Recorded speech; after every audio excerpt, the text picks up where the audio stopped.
आजच्या व्हिडिओमध्ये आपण जे सॅलरीड एम्प्लॉई आहेत, अर्थातच नोकरदार व्यक्ती आहेत, म्हणजेच त्यांच्या अकाउंटला दरम्यान एक ठराविक रक्कम जमा होत असते, त्यांनी कसा ITR फाईल करायचा त्याची माहिती घेणार आहोत. याकरिता incometaxindia.gov.in या ऑफिशियल वेबसाईटला आपण आलेलो आहोत. उजव्या सेक्शनला लॉग इनला आपण क्लिक केलेलं आहे. लॉग इन अर्थातच आपला पॅन क्रमांक या ठिकाणी डायल करून आपण लॉग इन करून घेऊ शकतो.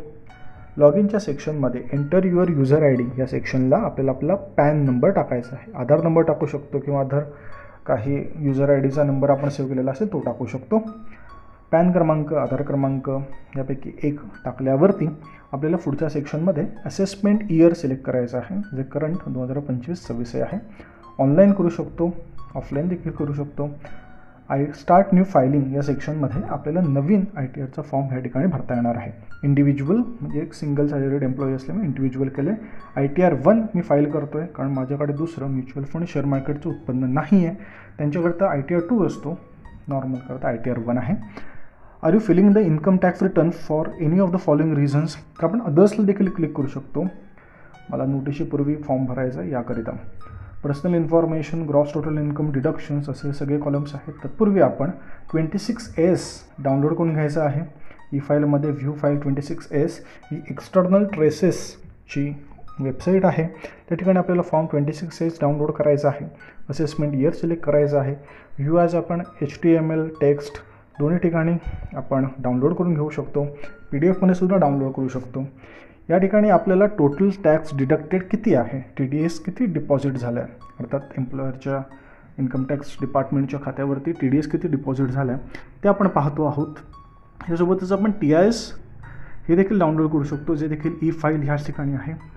टॅक्सपेअर इन्फॉर्मेशन समरी ह्याला TIS असं म्हणतात, जेणेकरून आपलं इन्कम कशा कशा स्वरूपामध्ये जमा झालं आहे ते आपल्या TISमध्ये समजतं. जसं की या ठिकाणी सॅलरी आहे, इंटरेस्ट फ्रॉम सेव्हिंग बँक आहे, इंटरेस्ट फ्रॉम डिपॉझिट आहे, इंटरेस्ट फ्रॉम अदर आहे. अशा 4 सेक्शनमधून आपल्याला सॅलरी इन्कम कशा रीतीने मिळालं आहे ते या ठिकाणी आपल्याला TISमध्ये समजतं. सो आपण 26ASमध्ये टॅक्स लायबिलिटी बघतो आहे आणि TISमध्ये आपलं पर्सनल सॅलरी बघतो आहोत. तर पर्सनल इन्फॉर्मेशन ह्या सेक्शनला आपण रिटर्न आलेलो आहोत. पर्सनल इन्फॉर्मेशनमध्ये contact details, bank account details याची माहिती आपल्याला द्यायची आहे. स्टेप बाय स्टेप या साऱ्या प्रोसिजर्स आपल्याला करायचे आहेत. नेचर ऑफ एम्प्लॉयमेंटमध्ये आपण स्टेट गव्हर्नमेंट आहोत, सेंट्रल गव्हर्नमेंट आहोत, पेन्शनर आहोत किंवा PUCमध्ये आपण काम करतो, PSUमध्ये आपण काम करतो, त्याची माहिती द्यायची आहे. You wish to exercise the option with respect to this of opting out new tax regime. जर आपण येसला केलं तर आपल्याला ओल्ड टॅक्स रेजिम लागणार आहे. नोला क्लिक केलं तर न्यू टॅक्स रेजिम लागणार आहे. आपण आपले इन्कम डिटेल्स पूर्ण करून झाल्यावरती सुद्धा ओल्ड टॅक्स रेजिमला शफल करू शकतो, शिफ्ट करू शकतो आणि आपली टॅक्स लायबिलिटी चेक करू शकतो. सध्या मी न्यू टॅक्स रेजिमने हा फॉर्म भरणार आहे, जेणेकरून मला जो लाभ टॅक्समध्ये भेटणार आहे तो न्यू टॅक्स रेजिममध्ये भेटेल. असं मी इन्कम टॅक्स कॅल्क्युलेटरवरती चेक केलं आहे, ज्याची लिंक त्यांनी खालीच दिलेली आहे. इन्कम टॅक्स कॅल्क्युलेटरने ओल्ड आणि न्यूच्या दोन्ही कॅल्क्युलेटरचा वापर करून टॅक्स लायबिलिटी बघू शकतो. बँक डिटेल्स हे आपल्याला न चुकता व्यवस्थित टाकायचे आहेत. आपलं रिटर्न, आपलं रिफंड या ठिकाणी जमा होणार आहे. सेकंड सेक्शनमध्ये ग्रॉस टोटल इन्कमच्या ठिकाणी इन्कम फ्रॉम सॅलरी त्या ठिकाणी बाय डिफॉल्ट ही सॅलरी आपल्याला दिसते आहे, जे आपण एडिट करून चेंज देखील करू शकतो आपल्यानुसार, परंतु बाय डिफॉल्ट ही सॅलरी आपल्याला ह्या ठिकाणी दिसते आहे. मी तीच कंटिन्यू करत आहे. दुसऱ्या ठिकाणी बघा, आपल्याला इन्कम फ्रॉम काही रिटायरमेंट बेनिफिट आहे त्याची माहिती येते. एक्झिम्शन अलाउन्स काय आपल्याला मिळत आहेत का, हे खूप सारे सेक्शन्स, सेक्शन 10च्या अंडर येणारे हे सेक्शन्स आपण या ठिकाणी पाहून घ्यायचे आहेत आणि तिथे आपण ॲड करून घेऊ शकतो. एक्झेम्प्टेड इन्कममध्ये आपण ॲड करू शकतो. त्याच्यानंतरच्या सेक्शनमध्ये बघा, इंटरेस्ट ऑन बॉरोड कॅपिटल, म्हणजे आपल्याला म्युच्युअल फंड, शेअर मार्केट किंवा काही बॉरोड कॅपिटल असेल काय इन्कम मिळते देखील आपण इथे टाकू शकतो. इंटरेस्ट फ्रॉम अदर सोर्सेसमध्ये आपल्याला सेव्हिंग बँक अकाउंट असेल किंवा डिपॉझिट्स असतील बँकमध्ये, जसं की सिनियर सिटीजन सेव्हिंग स्कीम असेल, MIS असेल, त्याची माहिती आपण ठिकाणी देऊ शकतो. MISचं व्याज या ठिकाणी ॲड करू शकतो. अजून काही अदर इन्कम असेल जे आपल्याला एक सांगायचं आहे इन्कम टॅक्स डिपार्टमेंटला, तेही आपण इथे ॲड करू शकतो. कॉन्ट्रीब्युशन टू अग्निपथ स्कीम जर काही असेल ते देखील आपल्याला ह्या ठिकाणी ॲड करता येणार आहे. एनी अदर डिडक्शन्स काही असतील ती देखील आपल्याला ॲड करण्याकरिता पुढचा सेक्शन दिलेला आहे. एनी अदर डिडक्शनमध्ये आपण ATC, ATC CD1 ह्याच्यातलं डिडक्शन टाकू शकतो, जे आपल्याला पुढच्या डिडक्शनसाठी अत्यंत महत्त्वाचं असणार आहे. फायनलच्या सेक्शनमध्ये आपल्याला टॅक्स लायबिलिटी किती बसली आहे, TDS किती डिडक्ट झाला आहे त्याची माहिती या ठिकाणी मिळत आहे. थोडं पर्सनल डिटेल्स असल्यामुळे ही माहिती मी ब्लर केलेली आहे. डिडक्शन्सच्या पुढच्याच कॉलममध्ये आपल्याला हा विंडो ओपन झाली आणि आपल्याला टॅक्स लायबिलिटीची माहिती मिळणार आहे.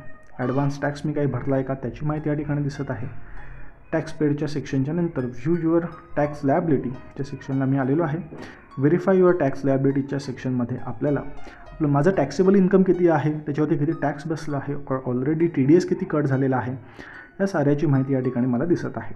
आणि मला ही सगळी डिडक्शन्स, सगळे अलाउन्सेस हे स्टेप बाय स्टेप चेक करायचे आहेत माझी टॅक्स लायबिलिटी व्हेरीफाय करण्यासाठी. प्रिव्ह्यू आणि सबमिट युअर रिटर्नला क्लिक करून मला माझी डेट, माझे सगळे डॉक्युमेंट्स व्यवस्थित भरलेत का हे चेक करायचं आहे. प्रोसीड टू व्हेरिफिकेशनला क्लिक केल्यावरती एका क्षणातच माझं व्हॅलिडेशन सक्सेसफुल झालं आहे, कारण मी सगळे डिटेल्स व्यवस्थित भरून घेतलेले आहेत. प्रोसीड टू व्हेरिफिकेशनला क्लिक केल्यावरती आपण व्हेरीफाय करण्याकरिता अनेक ऑप्शन आहेत, जसं की व्हेरीफाय लेटर करू शकतो, नंतर करू शकतो, ITR 5च्याद्वारे करू शकतो किंवा आधार OTP त्याद्वारे देखील व्हेरीफाय करू शकतो. डीमॅट अकाउंटने करू शकतो. व्हेरीफाय मी आधारचा OTP माझ्या रजिस्टर्ड मोबाईल नंबरला घेऊन व्हेरीफाय करून घेणार आहे.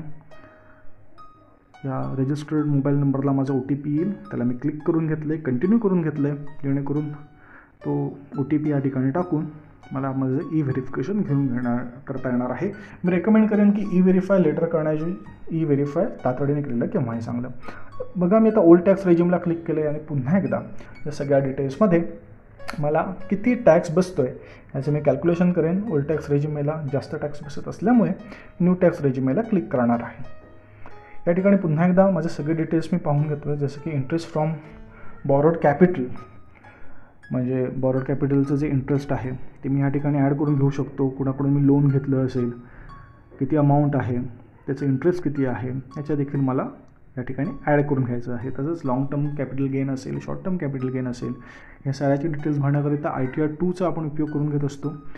सध्या तरी ITR 1मध्येच आपण भरत आहोत. ATCचं डिडक्शन आपल्याला ओल्ड टॅक्स रेजिममध्ये भेटतं आहे, जेणेकरून आपल्याला 1.5 लाखापर्यंत आपल्या रकमेची वजावट या ठिकाणी होऊ शकतो. तसंच पब्लिक प्रॉव्हिडंट फंडचं जे इंटरेस्ट आहे दरवर्षाला मिळणारं ते देखील आपण एक्झॅम्प्ट अलाउन्समध्ये ॲड करू शकतो. पब्लिक प्रॉव्हिडंट फंडमध्ये मी 1.5 लाख रुपये भरलेले असल्यामुळे मी या ठिकाणी ती रक्कम ॲड करत आहे. Amount eligible for deduction with respect to ATC 1.5 lakh आहे आणि त्याचा डॉक्युमेंट आयडेंटिफिकेशन नंबर या ठिकाणी ॲड करून घेतला आहे. अर्थातच PPFचा अकाउंट नंबर या ठिकाणी आपल्याला टाकून घ्यायचा आहे. ATCCC खाली, ATCCD 1 खाली म्हणजे NPSमध्ये जे आपलं डिडक्शन आहे त्या देखील आपण ह्या ठिकाणी क्लेम करू शकतो. असे बरेचसे सेक्शन्स आपल्याला ह्या ठिकाणी दिसत येतात. त्या सेक्शन्स आपण त्या ठिकाणी व्यवस्थित रक्कम ॲड करून आपली डिडक्शन्स या ठिकाणी फायनलाइज करून घ्यायची आहेत. आपल्या टॅक्स लायबिलिटी कमी करण्याकरिता डिडक्शन्स व्यवस्थितरित्या टाकणे अत्यंत महत्त्वाचे आहे, याची प्रत्येकाने काळजी घ्यावी. सगळे डिडक्शन्सची माहिती पाहून घेतल्यावरती मी कन्फर्मला क्लिक करतो आहे आणि माझे टॅक्स लायबिलिटी शेवटला किती आलेले आहे ते एकदा चेक करून घेतो आहे. प्रत्येक सेक्शन जसं की total salary, total gross income या साऱ्याचा एकदा आपल्याला नजर टाकायची आहे आणि आपल्या रक्कम व्यवस्थित ऑटोमॅटिकली आलेल्या आहेत की नाही याची माहिती घ्यायची आहे. कन्फर्मच्या बटनावरती मी क्लिक केलं आहे आणि प्रोसीड टू व्हेरिफिकेशनला क्लिक केल्यावरती पुन्हा एकदा आपल्याला फायनल विंडो दिसते. या ठिकाणी प्रिव्ह्यू आणि सबमिट युअर रिटर्नला क्लिक केल्यावरती आपला ITR या ठिकाणी फाईल होणार आहे. त्यामुळे आजच्या व्हिडिओमध्ये आपण सॅलरीड एम्प्लॉईकरिता ITR 1 कसा फाईल करायचा याची माहिती घेतली आहे. या व्हिडिओला जरूर सर्वांपर्यंत पोहोचवा आणि ॲडमिन निनाद चॅनलला सबस्क्राईब करा.